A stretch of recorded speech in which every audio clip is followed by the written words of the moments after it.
Today we live in a world in which going to a movie theater or going to your local Walmart for some grocery shopping could pose as a threat, as well as places such as schools or churches who are usually thought of as safe havens.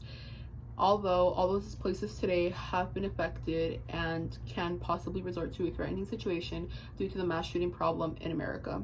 And although this is a very important topic, there are still laws, bans, and restrictions that should be put in place in order to prevent these things from happening.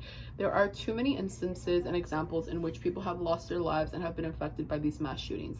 There are at least 417 according to the Gun Violence Archive, and I quote from CBS News: by the end of 2019, there were 417 mass shootings in the United States, according to data from the nonprofit Gun Violence Archive, GVA, which tracks every mass shooting in the country. Although these stories to some people might have just been news, this wasn't just news. These were events that actually had a huge impact on these people's lives, not only if they lost a family member or someone they knew, but just the fact that they were there can leave an immense amount of trauma to these people, and that is something very real that is happening. I will begin with the 1999 the Columbine school shooting, which happened and left 12 people injured and 20 people injured and 12 dead. This all happened between the timestamp of 20 minutes, and later in 2007 we have the Virginia Tech shooting, which led to 32 deaths, not including the shooters. And then in 2012 we have the movie theater shooting in Colorado, which left 12 people dead. And that same year in 2012 the Sandy Hook shooting happened, in which the shooter came to Sandy Hook Elementary School at around 9:30 a.m., shot through a glass-plated window, and then began to shoot and ended up killing 20 kids and 6 faculty members that day in only a span of 10 minutes. And by 9:40 he had not only shot himself but also killed 20 kids who were from the ages of 6 and 7 years old and 20 faculty members.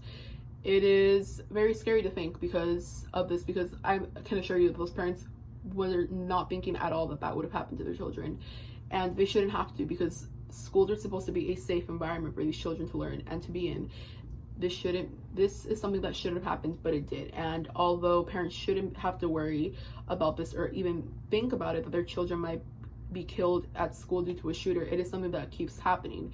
In 2018, the Santa Fe High School in Texas resulted in 10 deaths due to a school shooter, and then it also happened again in 2018 in Florida in Parkland, which led to 17 deaths. Parents should not have to buy bulletproof vests or bulletproof backpacks in order to keep their children protected when sending them off to school. This should be ensured by the government, that they are protecting their citizens, and specifically children, when they are in school.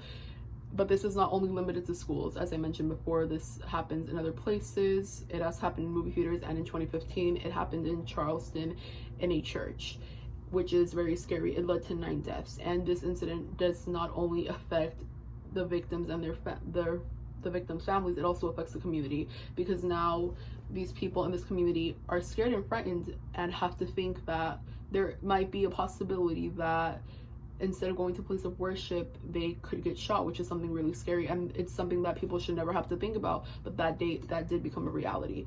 Another shooting that also had a big impact was the El Paso shooting in Walmart in 2019, which led to 23 deaths. And this is something that is very scary to think about, that you could just be going into a store to pick up a few items and go on with your day, but instead these people were faced with the possibility of death, and 23 of them did that day. And despite all of these incidents happening, there is still a lack of policies, restrictions, and bans that have not been implemented yet that could possibly help in reducing the number of mass shootings. And although implementing gun laws, restrictions, or bans does not mean that these mass shootings will never not happen again, it has shown to be effective in other countries such as New Zealand, Australia, Switzerland, Canada, Great Britain. All of these countries do have stricter gun laws than America. Something that New Zealand has done is ban certain semi-automatic weapons. This is due to the fact that shooters use semi-automatic weapons most of the time because it is easier and faster to kill people.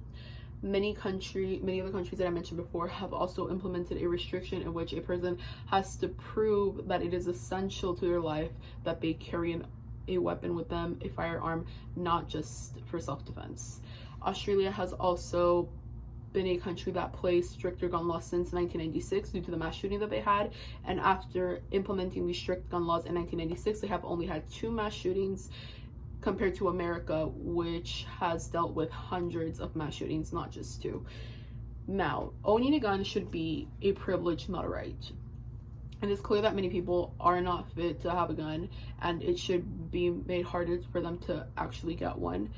In the United States, having a gun is very common in the use of self-defense, although using the guns in self-defense has not shown to be very common. According to a direct quote from NPR, the latest data show that people use guns for self-defense only rarely. According to a Harvard University analysis of figures from National Crime Victimization Survey, people defended themselves with a gun in nearly 0.9% of crimes from 2007 to 2011. Although people may feel safe with a gun, that does not always mean that the outcome will come out how they think it will. Since most of these people are practicing in a shooting range and not actually practicing with pulling out a gun and actually pointing it at someone else, it can be very dangerous because they do not have the proper training on how they might deal with a situation in which somebody might actually want to threaten their life. And I think it is very important that people who want a firearm receive this type of training. Not only will it help and protect the people around them, but also themselves, because they are now better trained to possibly deal with the situation of having to use their gun in self-defense.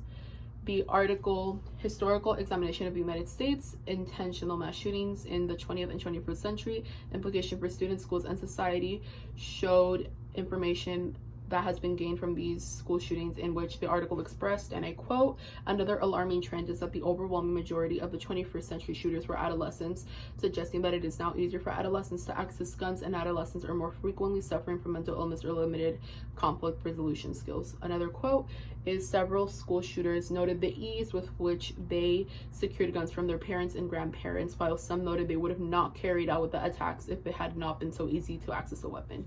And I think from these quotes, it is necessary to implement these gun laws and restrictions, not only because it is a threat to other people, but because it could help save the lives of thousands of other people when dealing with mass shootings.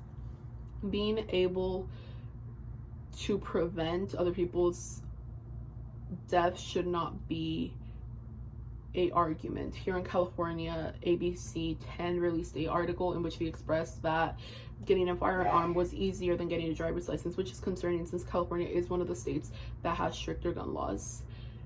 It is important that we begin to recognize that mass shootings are a problem, even though they might not affect every single person. It is a huge problem, and it is a huge safety to the threat of America and its people. And it is not something that can be ignored as it has today, because the people who have actually been affected by this cannot ignore the trauma and the suffering that they have gone through.